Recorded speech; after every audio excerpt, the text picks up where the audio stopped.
श्रीमन्नारायण नारायण नारायण।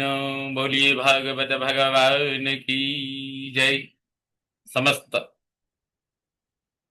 भगवत भक्तों को मेरा सादर प्रणाम। इस समय प्रस्तुत है श्रीमद् भागवत महात्म्य के चतुर्थ अध्याय की प्रस्तुति। आइए।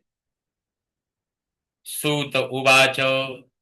सूत जी बोले, अथ वैष्णव चित्तेषु दृष्ट्वा भक्तिमलौकिकीम् निजलोकं परित्यज्य भगवान् भक्तवत्सलः। अथ वैष्णव चित्तेषु कहते हैं, तब भक्तों के चित्तों में, भक्तों के मन में, भक्तों के चित्त में अलौकिकीं भक्तिम दृष्ट्वा, अलौकिक भक्ति देखकर भक्त वत्सलः भगवान, भक्त वत्सल भगवान निजलोकम परित्यज्यो। सूत जी कहते हैं सौनक आदि ऋषियों से कि अपने भक्तों के चित्त में अलौकिक भक्ति देखकर भक्त वत्सल भगवान निजलोकम परित्यज्यो, अपने लोक को त्याग कर, अपने धाम को छोड़कर वनमाली घनश्याम पीतवासा मनोहरः कांची कलाप रुचिरोल्लसन् कुंडलः।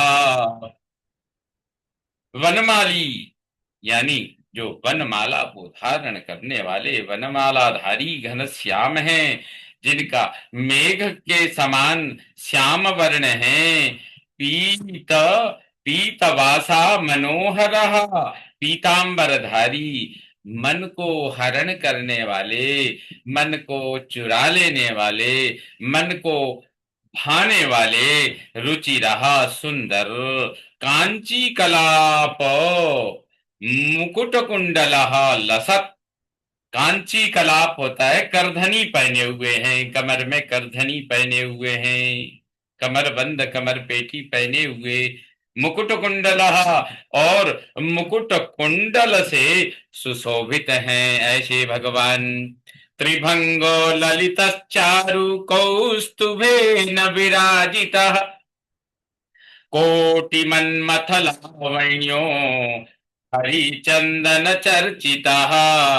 कहते हैं चारु त्रिभंग ललितः, सुंदर त्रिभंग मनोहर, चारु माने मनोहर, त्रिभंग ललितानंद सुंदर त्रिभंग मनोहर, कौस्तुभेन विराजितः, कौस्तुभ मणि द्वारा विशेष रूप से जो शोभित हैं। कोटि मन्मथ लावण्य, करोड़ों कामदेव के समान सौंदर्यशाली रूपवान, हरिचंदन चर्चिता, हरिचंदन यानी श्वेत चंदन, सफेद चंदन चंदन से अर्चित हैं, विभूषित हैं, जिनका फाल सुशोभित है।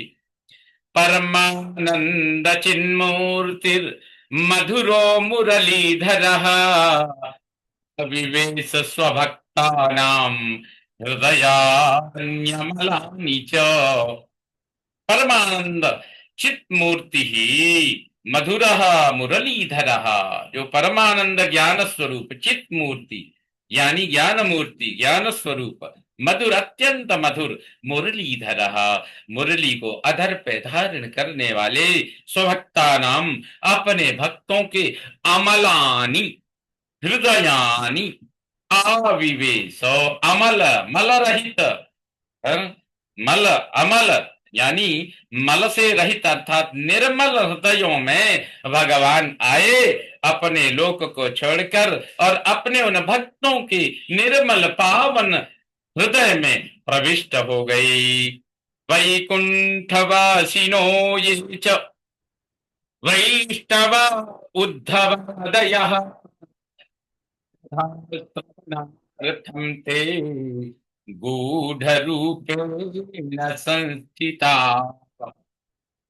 तो वैकुंठवासिनः ये उद्धव आदय वैष्णवा, तो वैकुंठ में रहने वाले जो उद्धव आदि वैष्णवा भगवत भक्त थे, कथा श्रवणार्थम, वे सभी उस कथा के श्रवणार्थ सुनने के लिए ते गूढ़ रूपेण संस्थिता, वे आकर के उस सभा मंडप में गूढ़ रूप से यानी गुप्त रूप से छिप कर बैठे थे कथा श्रवण के लिए।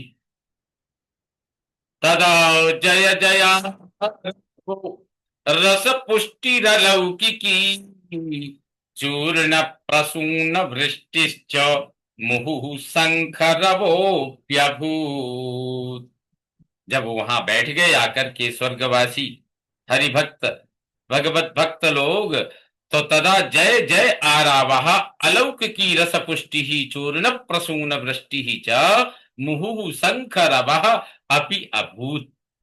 कहते तदा तब जय जय आरावः, जय जय श्री राम, जय श्री कृष्ण, जय श्री राधे, इस प्रकार से जयकार का नाद, अलौकिक रस की पुष्टि, चूर्णों तथा पुष्पों की वर्षा। तो एक तो जय जयकार की ध्वनि और अलौकिक रस की पुष्टि, अलौकिक रसों की वर्षा, भक्ति रस की वर्षा, ज्ञान रस की वर्षा, संस्कार रस की वर्षा, चूर्ण प्रसून अबीरादि चूर्ण, तो अबीर गुलाल इत्यादि पुष्पों की वर्षा, वृष्टि ही चा, पुष्पों की वर्षा होने लगी। और क्या हुआ वहां, जब उस समय छिप करके बैठे तो देख रहे हैं कि जयकार का नाद हो रहा है, रसों की, भक्ति रसों की, ज्ञान रस की, भगवत कथा रस की ऐसी पुष्टि, ऐसी वर्षा हो रही है,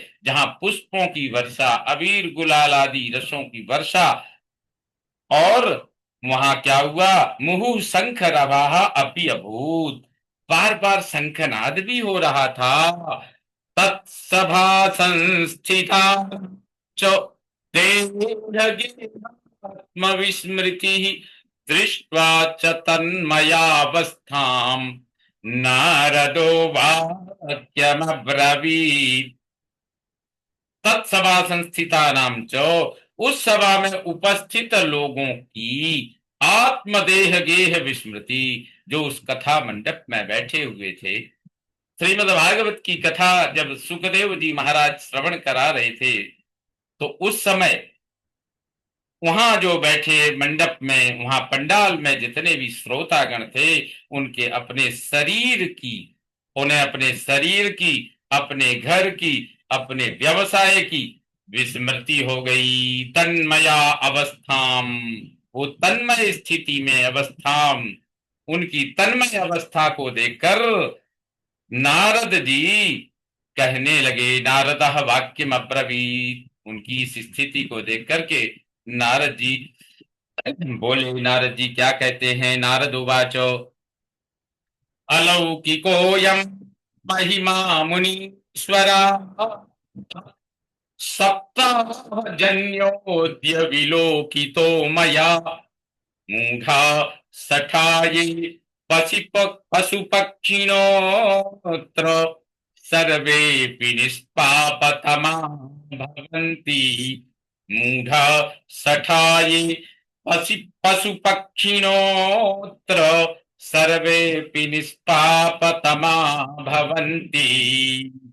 कहते मुनीश्वरो, हे मुनीश्वर, अद्य मया सप्ताहजन्यः अयम अलौकिकः महिमा विलोकितः। कहते हैं, हे मुनीश्वरो, अद्य मया, आज मैंने, सप्ताहजन्य, सप्ताह से उत्पन्न, अयम अलौकिकः महिमा, सप्ताह से उत्पन्न ये हमने अलौकिक महिमा देखी है। सप्ताह की इतनी महिमा है जो ये हमने आज देखी। ये मूढ़ा छठा पशु पक्षिणः, जो अज्ञानी दुष्ट पशु पक्षी यहाँ पर उपस्थित हैं, वे सर्वे अपि, वे सभी निष्पापतमा भवन्ति, सभी निष्पाप हो जाते हैं, पाप रहित हो जाते हैं। ये सप्ताह के श्रवण का महात्म्य तो मैंने आज देखा है। अतो नृलोके ननु नास्ति किंचित् चित्तस्य शोधाय कलौ पवित्रम् अघौघ विध्वंसकरं तथैव कथा समानम भुवि नास्ति चान्यत्। कहते हैं नारद जी, कहते हैं इसलिए अतः नृलोके यानी मनुष्य लोक में चित्तस्य शोधाय, चित्त को शुद्ध करने के लिए कलौ कलयुग में किंचित पवित्रम न अस्ति, कुछ भी पुण्य कर्म नहीं है।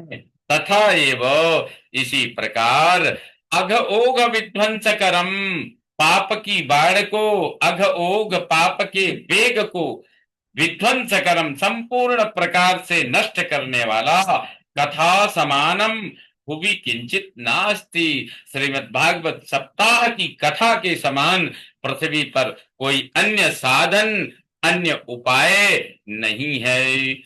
के विशुध्यन्ति वदन्तु मह्यम् सप्ताह यज्ञेन कथामयेन कृपालुभिर्लोकहितं विचार्य काशितः कोऽपि नवीन मार्गः। नारद जी कह रहे हैं कथामयेन, कथा स्वरूप सप्ताह यज्ञेन, कथा स्वरूप इस सप्ताह यज्ञ के द्वारा के न विशुद्ध्यंती, कौन कौन शुद्ध हो जाते हैं, अर्थात कौन कौन के विशुद्ध्यंती, कौन कौन शुद्ध हो जाते हैं। इति मह्यम वदन्तु, यह मुझे बतलाइए। कृपालु लोकहितम, लोक कल्याण करम, अर्थात कृपालुओं के द्वारा लोक कल्याण का विचार्य, विचार करके कहा अपि नवीन मार्ग प्रवर्तितः, यह कौन सा नया रास्ता, नया पथ, नया राजमार्ग चलाया जा रहा है। इस प्रकार से श्रीमद् भागवत के महात्म्य के अंतर्गत चतुर्थ अध्याय का ये 10वां श्लोक संपूर्ण हुआ। श्रीमन्नारायण नारायण नारायण, भजमन नारायण नारायण नारायण। बोलिए भागवत भगवान की जय।